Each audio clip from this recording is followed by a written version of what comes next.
Let's go on a knife sharpening. You and me. Yeah, ready. So we're gonna go pick up the knives, and they're not too far. I don't typically do that, but at the same time, I've done these person's knives for the last 2 years. So they're going out of town, and they just asked me if I could come pick them up. So I was like, yeah, let's do it.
So with that bone cleaver, I sharpened it at a 30-degree angle. Not something I'll typically do, but at the same time, they wanted the bone cleaver a little bit sharper. So typically, like when I first started doing it, it was at a 40-degree, and they wanted it a bit sharper. So I'm like, okay, I'll bump it down to a 30, and we'll go from there. So the next time I do it, if they want it sharper, or they just like where it's at, okay, I can keep it at 30, or they want it sharper, I can go down to a 25 or a 20. I probably won't go down to a 20 just for the fact of, okay, it's a bone cleaver. It's not going to do so well with 20-degree angle. I mean, it'll still cut and do all the stuff it needs to, but the edge won't last as long as, say, a 30-degree or a 40-degree, or even in some cases a 50-degree. If you're really wanting to just hack through bones, like chicken or beef or anything along those lines. Chicken probably not, because they're hollow, but like beef bones, that kind of stuff, you want a more stout edge so that you can cut it multiple times and not have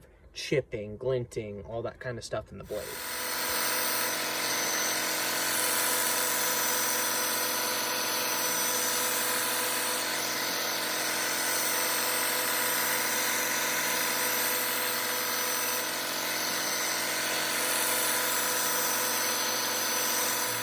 So that's one of my pride and joy things. I love doing kitchen knives.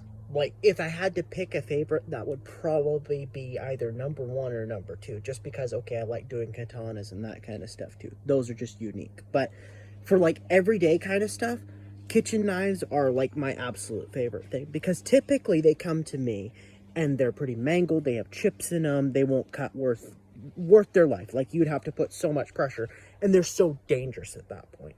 So going from being that dull to being really, really sharp, as you'll see very shortly, it makes a huge difference. And like I said, I mean, they could go sharper, but at the same time, I typically do a 20-degree angle on American cutlery, German cutlery, and that kind of stuff. But you can go down to a 15, typically for like really high-end steels and that kind of stuff. But I'll typically start with a 20, and I know that'll be controversial, but at the same time, if you want it sharper, cool, you can just ask me for it. But I find that a 20 degree is really good for just general purpose cutting, all that kind of stuff. It does a really good job. I enjoy it.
So my process for hand pruners is running it on the slack of the belt, but allowing it to get the correct angle. So when I'm sharpening, I'm making sure that, okay, it's taking away from the edge and it's matching the existing factory edge, but just better, because I can take more time and precision with doing what I do. So that's it for today. I hope you enjoyed, and if you did, go ahead and leave a like and go ahead and subscribe. If you want to tell me something down in the comments, shoot it down below. You know what to do.